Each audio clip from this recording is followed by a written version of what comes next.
Thank you. It's certainly an honor to be here, and I promise for the rest of the presenters I'll set the bar low, being the first one up here today.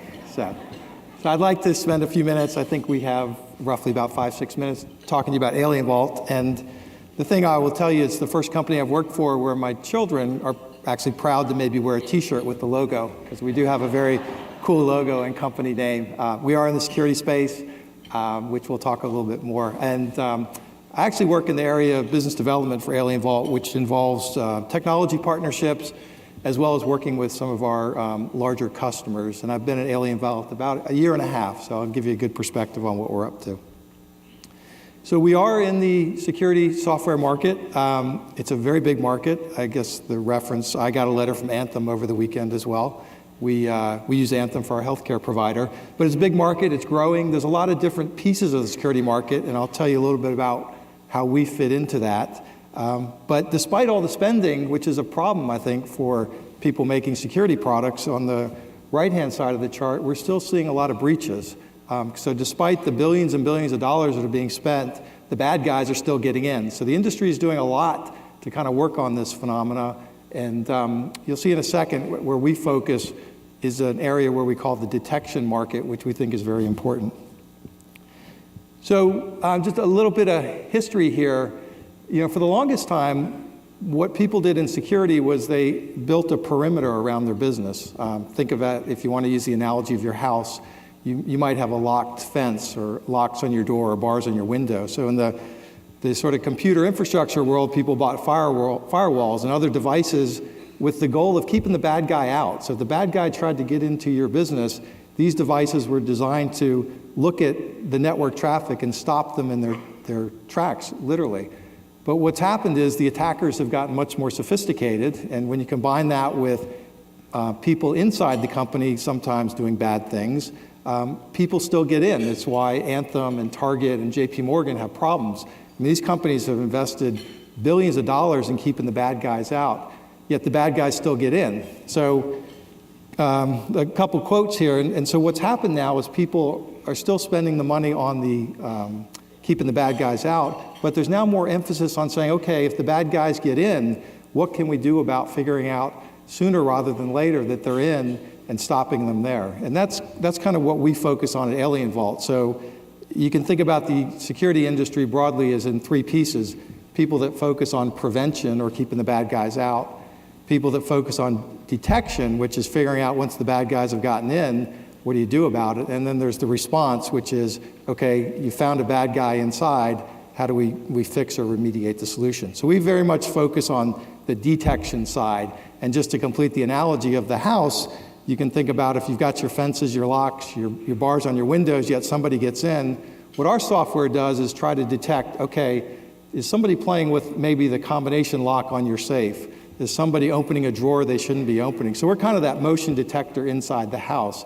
And so for a business or an enterprise, if somebody gets in and they have our software installed, our software is looking for things as simple as, okay, John Doe is at his computer, but he didn't badge in from the computer security side. And so we correlate those two events and we say, okay, there may be a problem here. And we flip up an alert and have the security monitoring staff go off and look at it. And so it obviously gets much more sophisticated than that. We look for things like, did passwords change? Is there unusual data flowing out of the system relative to what it did this time last week? So it's all about this monitoring detection of the bad guy once they get in. And obviously in a perfect world, the bad guy wouldn't get in, but we know that's just not going to happen going forward.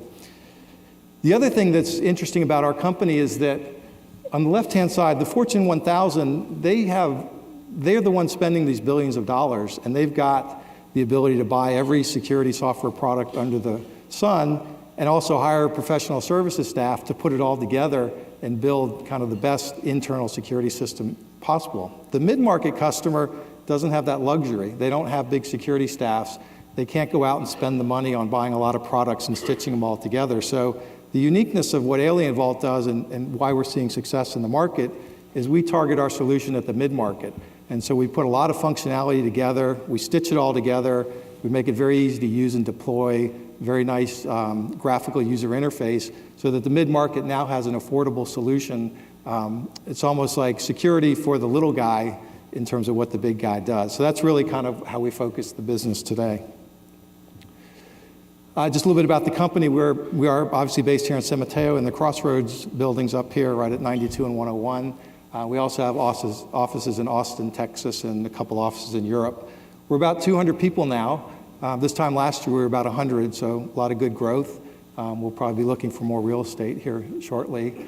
And we're backed by what I call a pretty blue chip roster of Silicon Valley investors, a company called Trident Capital, Intel Capital, GGV, and Kleiner Perkins as well. So today we've got roughly about 1,500 customers. We actually have a free version of our product called, it's an open source version, and we have another 15,000 people using that. So what happens over time is people using the open source version, which has a little bit less functionality, decide they like it and they upgrade to the paying version as well. The team, very good executive team, a lot of people from big companies all across the industry. Most have been in place for several years, so very stable and seasoned executive team as well. I talked a little bit about the investors we have, really a blue chip roster. In fact, these are some of the who's in terms of people who back security companies. In addition to this, we have Ken Goldman, who's the CFO of Yahoo on our board as well. So a very good board level executive presence to go with the management team as well. I talked a little bit about this. This is probably a little bit too much. I asked our press people not to put the slide in, but it just talks about kind of what we do and the notion that we're trying to provide a simpler, more integrated product for the mid-market company. And then we do have a few large companies, but I thought we'd put this up and just show you. It's kind of an interesting mix of companies. We have like credit unions. We have Pandora, the music service as well, 24-hour fitness. A lot of companies in the security business, if they flash this slide, they would show Goldman Sachs, they would show JP Morgan, they would show Target, but we're much more focused on what we call the mid-market, because for every Goldman Sachs or JP Morgan, there's probably 1,000 mid-market companies or credit unions that would find interest. And I learned today one of our colleague companies today is a customer today, so hopefully we're in good standing there as well. So. And then the reason, actually, just to come back to a little bit why customers buy our product, it really is about this notion of threat detection. A bad guy has gotten into the system, and they want the ability to detect what that bad guy is doing, how long they've been in the system. Because generally, if somebody gets in, it does take them some time to kind of work their way around and do the bad things. So if you've got software and technology that can alert you that somebody's in, you usually have enough time to do remediation. And that's kind of where we focus today. And a lot of good buzz. I guess our press people really got a hold of this one. Anyway. So in summary, our real kind of novel thing is this new approach to security for what we call the large, underserved mid-market, people that couldn't afford this capability before. A lot of functionality put in the product, so out of the box you can have your monitoring up and running. We provide a lot of, I didn't touch upon this, but we have this notion of threat intelligence. Is we have a lot of work that goes on to figure out where the bad guys are and what they're doing, and we provide that information into our product. And then the other big thing we do is the open source product we have is a big contributor to building the sort of loyal sense of community around our product. So I think that's it. So thank you very much.